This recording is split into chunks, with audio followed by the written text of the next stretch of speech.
좀 많이 참고할 수 있는 거는 세특하고 행특이 거의 대부분이 되는 거예요. 거기다 이제 내신. 그러니까 점점 교과학습 발달 사항에 있는 내용들 자체가 굉장히 중요해지는 거죠. 안녕하세요. 네, 여러분들 자녀의 공부 고민을 해결해드리는 저는 공부요정입니다. 자, 오늘 영상은요, 변경된 학생부 기재 요령 및 관리 방법에 대해서 말씀을 드리도록 하겠습니다. 수시에서 제일 중요한 게 뭐죠? 네, 그렇죠. 내신입니다, 내신. 그 다음에 중요한 건 뭘까요? 네, 학생부 기재 사항들입니다. 학생부에는 뭐가 있냐면 첫 번째 인적 학적 사항이 있고요. 그 다음에 출결 사항, 그 다음에 수상 실적, 그 다음에 자격증 취득 사항, 그 다음에 보통 저희가 자동 봉진이라고 하는 창의적 체험 활동, 그 다음에 세부 활동 및 특기 사항이 들어가 있는 교과 학습 발달 사항, 그리고 독서 활동. 자, 그 다음에 저희가 보통 행특이라고 하는 행동 특성 및 종합 의견, 이렇게 나눠져 있습니다. 자, 그렇다면 이 많은 항목들 중에서 가장 중요한 건 뭘까요? 내신 다음으로 중요한 거. 그렇죠. 교과 학습 발달 사항 안에 있는 세특입니다, 세특. 이 세특은 원래부터 좀 중요하긴 했는데 요즘에 조금 더 중요해졌습니다. 그 이유는 2019년 11월에 대입제도 공정성 강화 방안이라는 걸 교육부에서 발표를 합니다. 이때 학생부에 있는 많은 내용들이 축소되는 경향이 있었어요. 그래서 상대적으로 이제 그 세특 내용이 중요해졌다. 자, 그렇다 그러면 각 항목별로 어떻게 변화들이 생겼고 그 항목들을 어떻게 관리하면 좋을지에 대해서 지금부터 말씀드리도록 하겠습니다. 자, 다음 표를 보면서 설명을 드리도록 하겠습니다. 자, 교과 활동 중에 방과후 활동이 있어요. 요거는 이제 기재하지 않도록 합니다. 반영되지 않아요. 그래서 대학교 갈 때 이제 방과후 활동 때문에 신경 쓰진 않으셔도 될 것 같은데 요거는 이제 지금 현재 고1, 2, 3 다 공통으로 적용되는 항목입니다. 예전에 이제 방과후 활동 그러면 대표적인 게 야간 자율학습하고 그 다음에 이제 보충 수업 이런 것들이 있었단 말이에요. 그래서 요게 중요했을 때는 이제 학교 선생님들이 이제 새학년이 이제 되면 자, 이제 야자 할 사람 이렇게 모으신단 말이에요. 그래서 방과후 활동에 그 기재되는 것들이 있으니까 야자 하자라고 이제 얘기를 했었는데 이제 그렇게 눈치 보고 하실 필요는 없다라는 거예요. 본인이 정말 야자 하고 싶다 그러면 야자 하는 거고요. 그렇지 않으면 안 하셔도 무방하다라는 겁니다. 자, 그 다음은 이제 동아리 활동인데요. 동아리 활동은 두 가지로 나뉩니다. 한 가지는 이제 학교에서 전통적으로 내려오는 상설 동아리가 하나 있고요. 또 하나는 마음에 맞는 친구들끼리 3, 4, 5 모여서 만드는, 스스로 만드는 자율 동아리가 있는데 이 중에 자율 동아리에 대한 변동이 좀 있습니다. 현재 고3들은요, 자율 동아리를 1년에 한 개씩만 이제 반영하게 돼 있고요. 고1, 2 아이들은 아예 반영하지 않아요. 대학교 들어갈 때. 이런 자율 동아리에 대한 제한이 없을 때는 제가 예전에 상담했을 때 어떤 학생이 자율 동아리를 막 20개까지 하는 걸 봤어요. 이 학생이 그걸 제대로 했을까요? 거의 못했고요. 유령 동아리 같은 거죠. 이름만 올려놓고 했다고 이렇게 올리는 경우들이 많은데 이제 그런 폐해들을 좀 줄이기 위해서 자율 동아리의 개수를 조금 제한했다. 그러다 보니까 어떤 일이 벌어져요? 상설 동아리에 대한 경쟁률, 거기 동아리 들어가기 위한 경쟁률이 높아지고 있습니다. 그래서 면접을 잘 보셔야 돼요. 동아리는 거의 다 면접으로 뽑거든요. 그래서 면접 보실 때 이제 사적 이익만 생각하는 게 아니라 이제 공적 이익까지 생각을 해주셔야 돼요. 이게 무슨 말이냐면 예를 들어서 우리 아이가 방송반에 들어가고 싶어해. 근데 방송반에 가서 면접을 보는데 야, 우리 방송반에 왜 들어오고 싶어요? 라고 이제 면접관이 물어봤을 때 제가 뭐 진로를 방송 쪽으로 하려고 그러는데 고등학교 때 그런 경험을 좀 쌓고 싶다. 여기까지만 끝나면 안 되고 좀 더 공적인 이유가 있어야지. 학우들이 저의 방송반 활동을 통해서 학업에 대한 스트레스를 좀 줄이고 밝고 건강하게 학교 생활을 했으면 좋겠다. 그런데 좀 일조하고 싶다. 이런 이유까지 좀 얘기를 해주면 좋은 인식을 갖고 먼저 선발해주지 않을까 라는 겁니다. 자, 그 다음은 봉사활동인데요. 봉사활동도 크게 두 가지로 나뉘어요. 하나는 이제 학교에서 공통으로 하는 봉사활동이 있고요. 또 하나는 이제 개인적으로 하는 것들이 있습니다.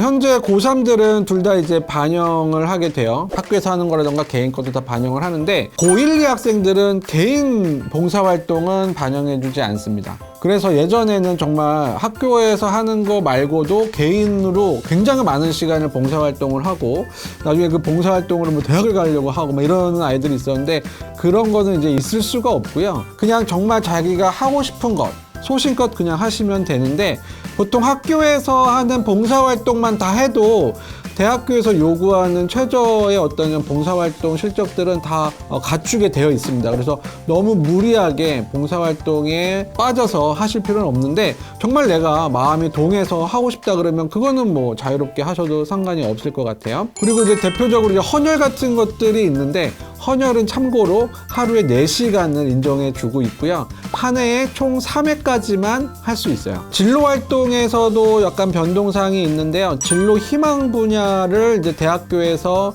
미반영합니다. 학생부에는 기록은 되는데 대학교에서는 그 내용을 볼 수가 없어요. 예전에 그 진로 희망 분야를 적는 것 때문에 어떤 일들이 있었냐면, 뭐 1학년 때는 간호사였어. 2학년 때는 뭐 엔지니어링, 3학년 때는 다시 뭐 사회복지사, 뭐 이런 식으로 막 변하는 아이들이 있었거든요. 그러다 보니까 학생들이 나 이렇게 진로희망 사항이 바뀌었는데 내가 진학하려고 하는 학과와 연관없는 것도 써 있고 중간에 막 진로가 바뀐 거에 대해서 대학교에서 약간 좀 이상하게 보지 않을까요?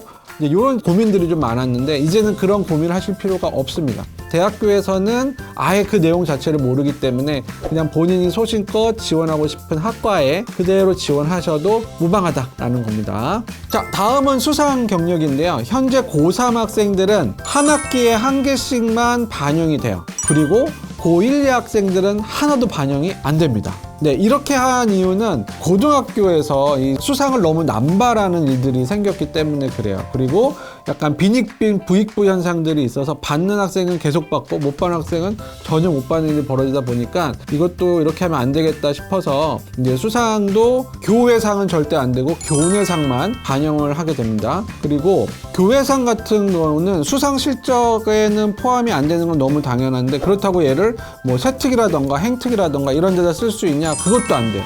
학생부 내에는 전혀 쓸 수 있는 공간이 없습니다. 자, 그리고 이제 각종 대회, 무슨 대회라고 하는 거는 반드시 수상 실적 안에서만 기록이 되어 있고요.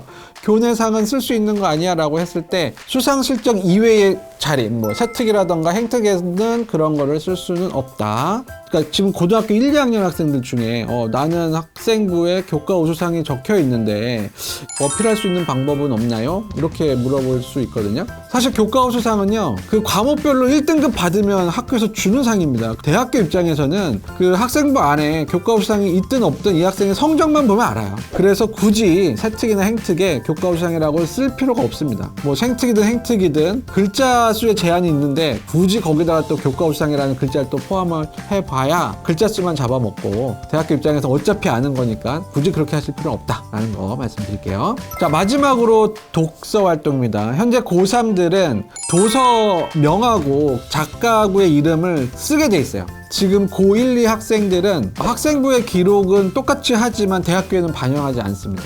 그래서 이것도 독서 활동에 대해서 너무 심취해서 너무 그거를 채우려고 하실 필요는 없습니다. 그렇다고 독서 활동 하지 말라는 건 아니고 독서 활동 좋죠. 해야죠. 하면은 공부에도 도움이 됩니다. 다만 이제 독서를 한 다음에 그 내용을 뭐 세특이라던가 행특 안에다가 독서한 이후에 이 학생이 학업적으로 어떤 활동들을 했는지 연계한 것들을 좀 자연스럽게 쓸 수는 있어요. 그래서 정말 내가 이 어떤 책을 읽고 그 책에 감명을 받거나 영향을 받아서 학습적으로 조금 더 열의를 갖게 됐다거나 뭔가 내 생활 태도가 바뀌었다라고 하면 그런 것들은 세특이나 행특에 꼭 넣어주시면 좋을 것 같습니다. 자, 이렇게 정리를 하고 보니까 이제 점차적으로 학생부에 기재되는 내용들이 축소되거나 삭제되거나 대학교에 반영하는 것들이 점점 사라지고 있잖아요. 그러니까 대학교 입장에서는 이 학생을 파악하는데 좀 많이 참고할 수 있는 거는 세특하고 행특이 거의 대부분이 되는 거예요. 거기다 이제 내신. 그러니까 점점 교과학습 발달 사항에 있는 내용들 자체가 굉장히 중요해지는 거죠. 그래서 학교 수업 잘 듣고 중간고사, 기말고사, 내신 관리 잘 하시고 평소에 수행평가 잘 하시면 누구나 원하는 대학, 학과에 진학을 하실 수가 있습니다. 네, 지금까지 변화된 학생부 기재 요령과 그 다음에 관리 방법이었습니다. 오늘 내용도 도움이 되셨다면 구독과 좋아요 그리고 알림 설정 부탁드리고요. 저는 지금까지 공부요정이었습니다. 안녕.